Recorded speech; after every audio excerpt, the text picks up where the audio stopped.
Assalamualaikum warahmatullahi wabarakatuh.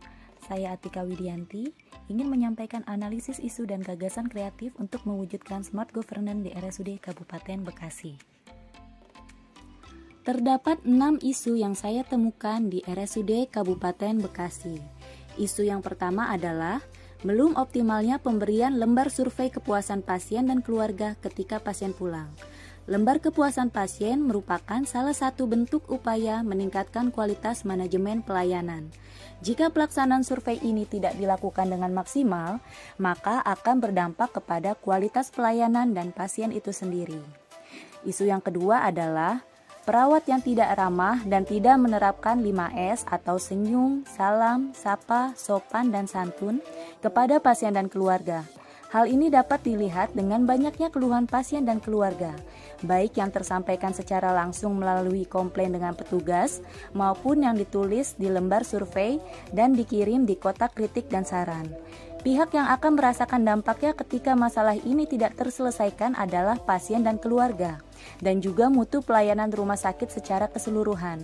Selain itu, jika masalah ini tidak terselesaikan, maka akan berpengaruh terhadap berkurangnya jumlah pengunjung yang berobat dan akhirnya akan berpengaruh ke pendapatan rumah sakit. Isu yang ketiga adalah penggunaan alat pelindung diri yang tidak tepat. Masih banyak perawat yang menggunakan alat pelindung diri seperti handscoon di luar area tindakan. Hal ini akan berdampak langsung ke pasien dan perawat itu sendiri karena meningkatkan resiko terjadinya infeksi nosokomial, dan penggunaan alat pelindung diri yang tidak tepat akan meningkatkan beban pengeluaran rumah sakit. Isu yang keempat adalah dokumentasi keperawatan yang tidak ditulis dengan lengkap. Masih banyaknya perawat yang hanya sekedar copy-paste dalam menuliskan catatan di lembar keperawatan. Hal ini akan berdampak kepada pasien dan tenaga kesehatan yang berada di dalam pelayanan, karena dokumentasi keperawatan merupakan salah satu bentuk komunikasi antar sesama tenaga kesehatan mengenai kondisi dan masalah kesehatan pasien. Penulisan dokumentasi yang tidak lengkap dapat menimbulkan kesalahpahaman antar tenaga kesehatan dan dapat mengakibatkan salah tindakan yang tentunya akan merugikan pasien. Selain itu, dokumentasi yang lengkap merupakan salah satu syarat akreditasi rumah sakit, sehingga secara tidak langsung akan berdampak kepada mutu pelayanan rumah sakit. Isu yang kelima adalah tingkat kedisiplinan perawat yang masih rendah. Masih banyak perawat yang tidak datang tepat pada waktunya. Hal ini berdampak langsung pada kualitas pelayanan. Perawat di shift sebelumnya akan menunggu perawat di shift yang akan datang untuk operan, sehingga waktu pelayanan ke pasien akan terlambat, atau perawat di shift sebelumnya karena menunggu terlalu lama, akhirnya tidak melakukan operan atau menitipkannya kepada teman yang lain, sehingga beresiko besar terjadinya miskomunikasi yang nantinya akan berdampak langsung kepada pasien. Isu yang terakhir adalah kurangnya kepatuhan pengunjung atau keluarga pasien dalam pemakaian masker di lingkungan rumah sakit. Masih banyak terlihat di sekitar lingkungan rumah sakit maupun di dalam ruang rawat, pengunjung atau keluarga pasien yang abai menggunakan masker. Di masa pandemik ini, tentunya hal ini akan berdampak langsung kepada pasien sebagai orang sakit yang sistem imunnya lemah dan petugas kesehatan yang setiap hari berhadapan dengan pasien dan keluarga secara langsung.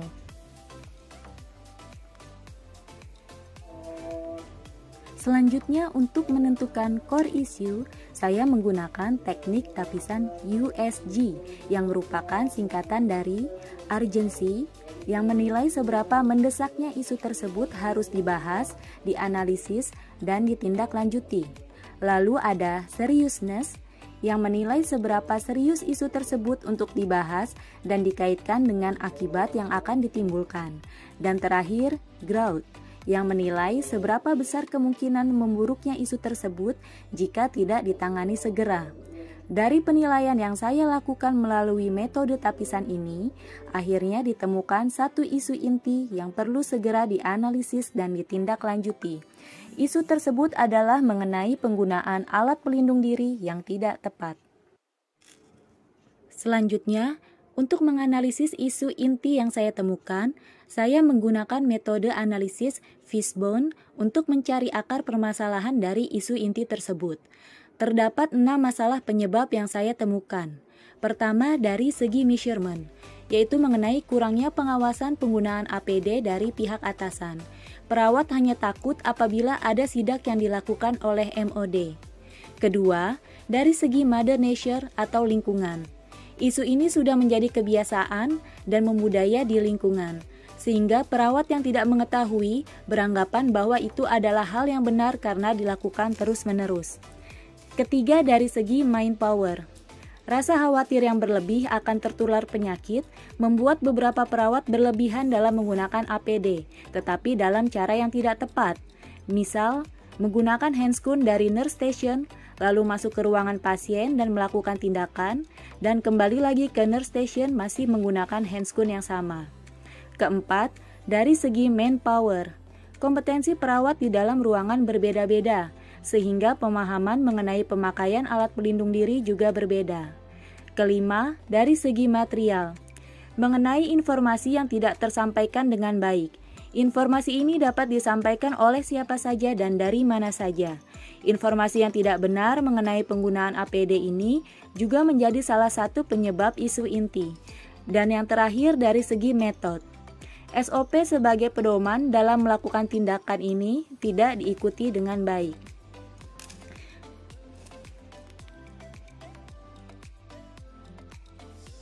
Setelah menemukan penyebab masalah isu inti, saya mendapatkan beberapa gagasan kreatif yang dapat diusulkan untuk dilakukan nantinya. Gagasan yang pertama adalah berupaya untuk mengingatkan kembali SOP yang berlaku.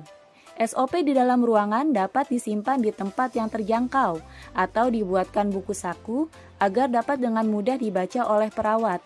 Selain itu, mereview dan melakukan update SOP pada masing-masing tindakan perlu dilakukan agar SOP sesuai dengan perkembangan ilmu terkini.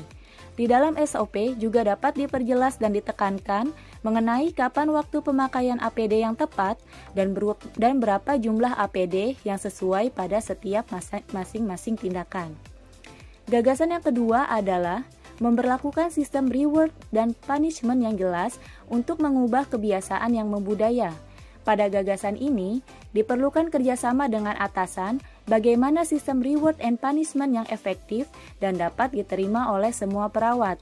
Selain dari atasan, sesama rekan kerja juga diberikan kewajiban menegur apabila ada rekannya yang tidak tepat dalam penggunaan APD.